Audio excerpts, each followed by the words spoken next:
May 7th. Mr. Calavano. Roll call. Mr. Charles? Present. Mrs. Lamb? Present. Mrs. Mordecai? Present. Mr. Robertson? Present. Mrs. Schwartzbaum? Present. Please stand for the Pledge of Allegiance.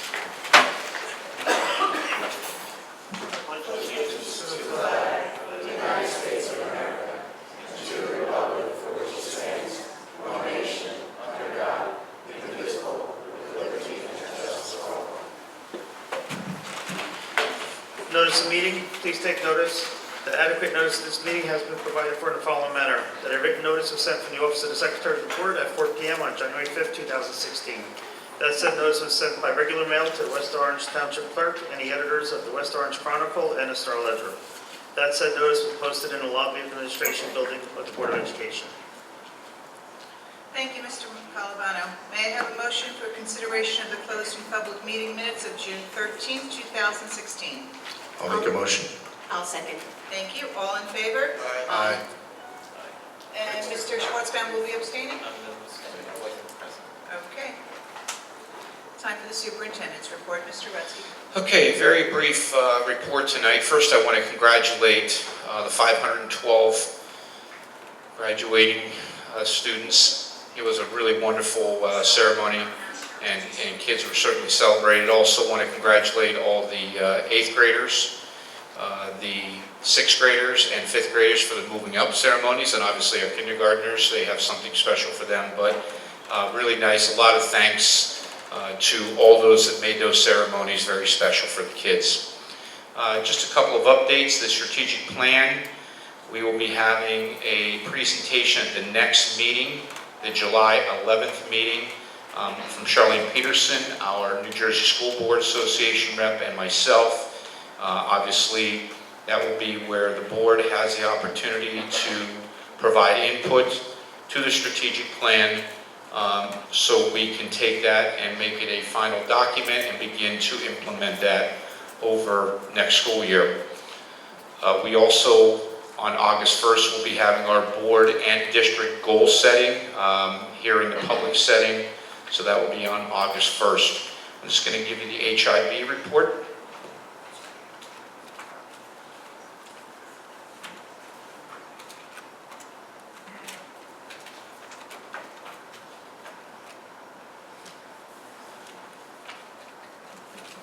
As you get it, you'll notice there's only 2 cases from the last board meeting that you need to look at.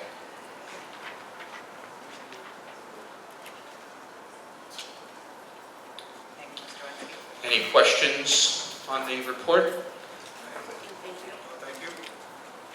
Okay, and lastly, we have just a couple of things coming up as far as the athletics. We obviously are moving in right now. We have our, on Tuesday the 5th, we have our enrichment program beginning at the high school run by Mr. Quagliato. Our extended school year program began today at Kelly Elementary and Liberty Middle School. I understand that the busing was a whole lot better than last year. I'm happy to hear that kind of comment. I'm going to actually see it myself tomorrow and make sure that everything is very smooth. But I guess the good news is not one call or email came to my office about the busing for the ESY either program, so that's certainly a compliment to Mr. D'Angelo and the staff in the Transportation Department, as well as Ms. Gogarty and Mr. Clem. So a lot of help, as well as Ms. Salamino and Ms. Ribeiro, to make sure that all that transportation was taken care of. That's all I have tonight. Thank you, Mr. Rutsky. Glad to hear about no transportation issues. Very refreshing to start off the ESY program like that. Okay, are there any questions from the public on agenda items only? If you have any questions, please come up, state your name and address. You'll have 3 minutes, and the board will respond at the end. Any questions on the agenda? No? Okay, no customers tonight. Moving on to the agenda. May I have a motion for personnel items 1 through 7 as amended? I'll make a motion. Is there a second? I'll second. Any discussion from the board? Seeing none, Mr. Calavano? Mr. Charles? Mr. Calavano, on number 6, page 8, I will abstain. Everything else, yes. Mrs. Mordecai? Yes, but I have some abstentions.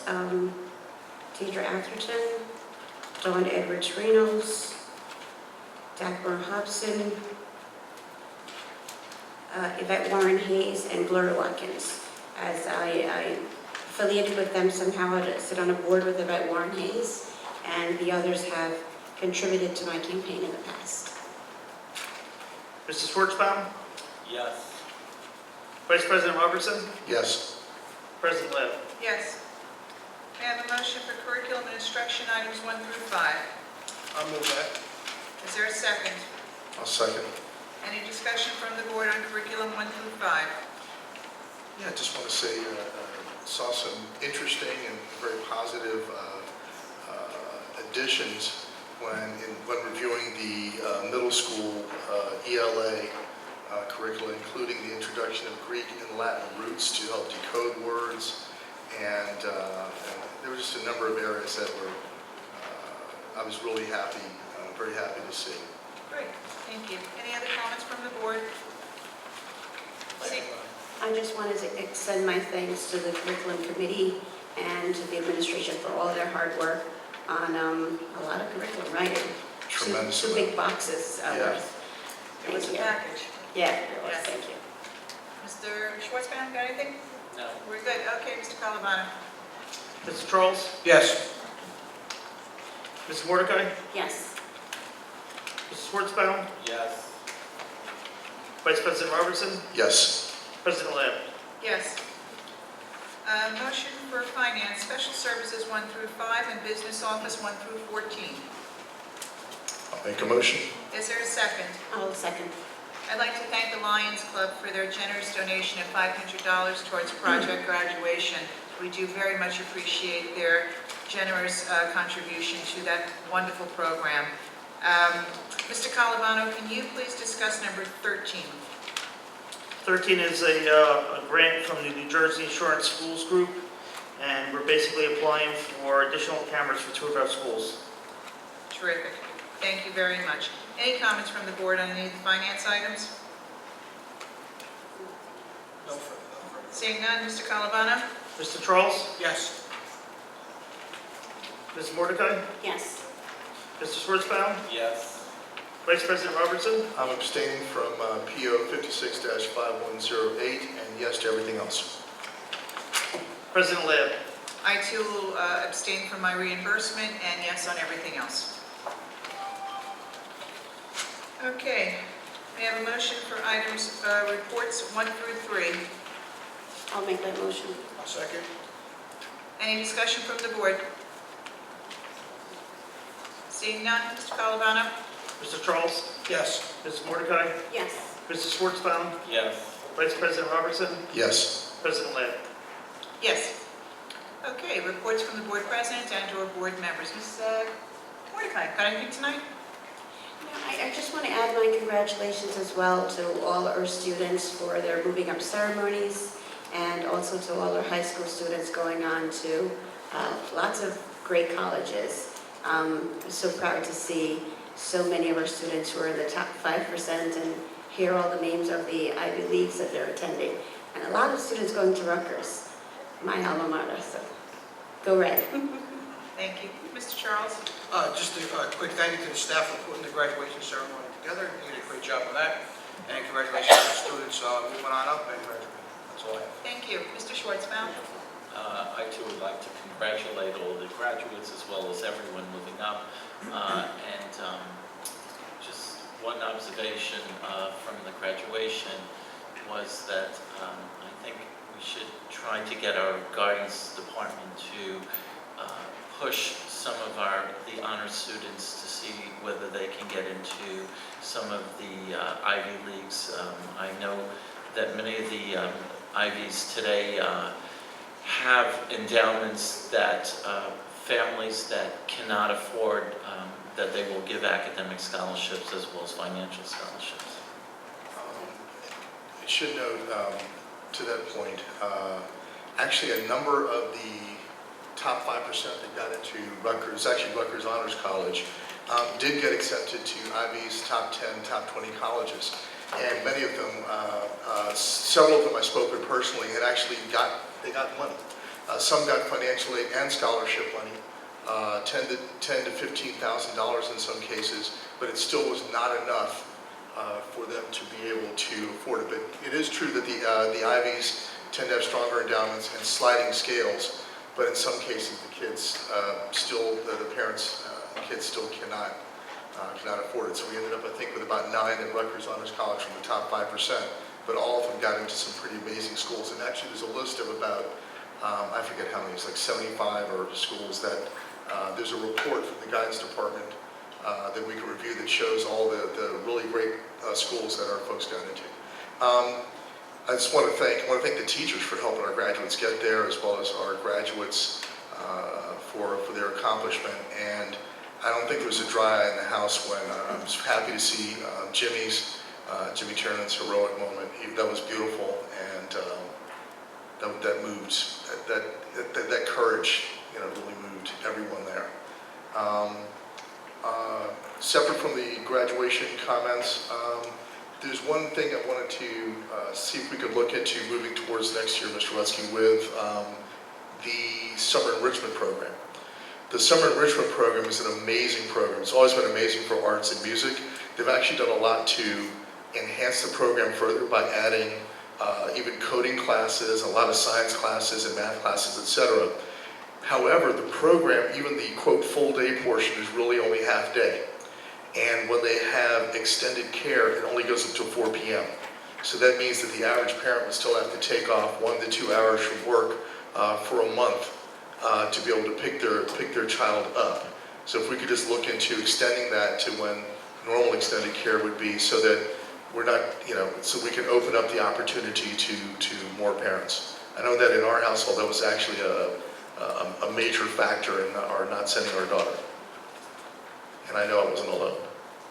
So, thank you. Thank you, Mr. Robertson. And I too would like to congratulate our graduates. It was a wonderful graduation ceremony. Just seeing those girls walk in those heels was just phenomenal. I mean, I can't sit in those heels and they're walking on ice.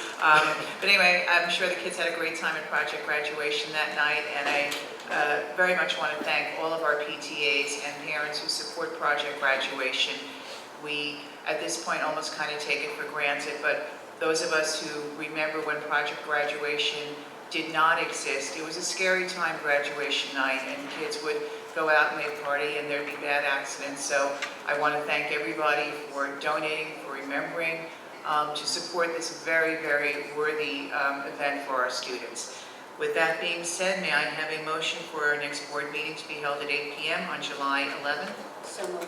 Is there a second? Second. All in favor? Aye. Okay. Time for petitions from the citizens. If we have anybody who would like to address the board this evening, please come up, state your name and address. Aman Sunil, I see a customer. And the board will respond at the end of public comment. Mr. Badlani. Okay. So good evening, everybody.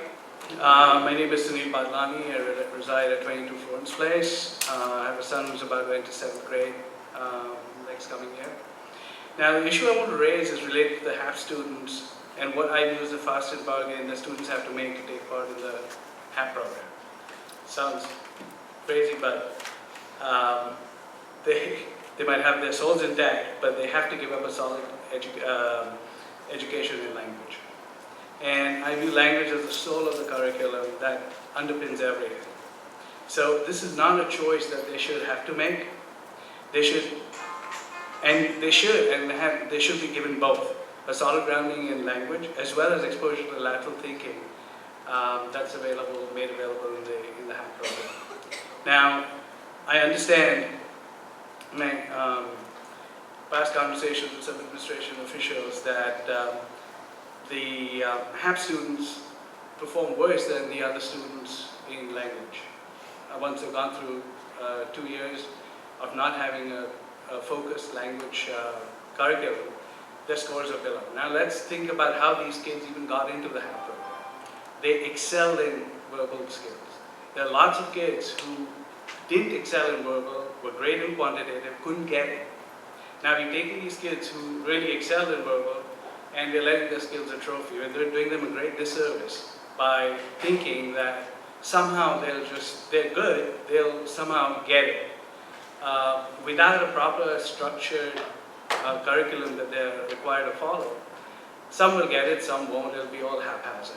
And we're taking the brightest and the best, and we're just letting them come down a notch, which really just makes no sense. So this is something that I think we really need to address. So now you all can, or I've heard arguments saying, if you really think a language is that important, opt for language, don't do HAP. But that denies the gifted and talented students the enrichment and the lateral thinking that they're entitled to. Now, just as special need kids have special programs to address their specific needs, the HAP kids need to have their needs addressed as well and not have to give up a solid grounding in language to benefit from the HAP program. Now, I urge the administration to seriously consider this issue and come up with an approach that doesn't shortchange the HAP students. And historically, students didn't have to make this choice. It started a couple of years back. I don't know, I know for a fact. In 2011, when my son had to do it, he took language as a full course as well as HAP full course with Mr. Favara. And so why can't we just go back to the way things were? The system worked. I don't know what caused things to change, but we've seen that the change hasn't really helped because kids, their grades have gone down. That's really what I wanted to bring up and see what we could do in the coming year, because at least in my case, he has only 1 year left. And also, if you look at it, this only will affect kids coming to 6th and 7th grade. These are kids who haven't been, so far they've been doing both. They're coming to 6th grade, their language skills are a trophy. We can stop that from happening in the 6th grade itself. Okay. Thank you very much, Mr. Badlani. Any other questions from the public at this time? No? Okay, we're going to close out public comment. Mr. Retzky, would you like to respond, please? Mr. Bedlani, in most districts, the HAP program stops at 5th grade. The HAP program is another name for the Gifted and Talented program. And when you put an honors course into the middle school and then they move into the high school, that satisfies the gifted and talented requirement that the state has for K-12 gifted and talented services. So part of the discussion with the honors committee was the HAP program and the honors offerings being simultaneous, and we're going to be discussing that next year about what the HAP program is going to look like at the K-5 level, and what the HAP program, whether it will continue at the 6th and 7th grade level, and if so or if not, then the honors course will need to take some of the pieces that they do in HAP and place those within the honors program themselves. The honors is supposed to be different, obviously, than the non-honors, but again, most places, most districts don't have a gifted and talented program in addition to an honors course in their middle schools. We'll be looking at that next year when we will have a group specifically for the HAP, because there's a lot of things that need to change as far as the entrance criteria for HAP. What's being offered right now, I'm very pleased with. It's more some different things that need to happen as far as how kids are getting in and how they did stay in, etc.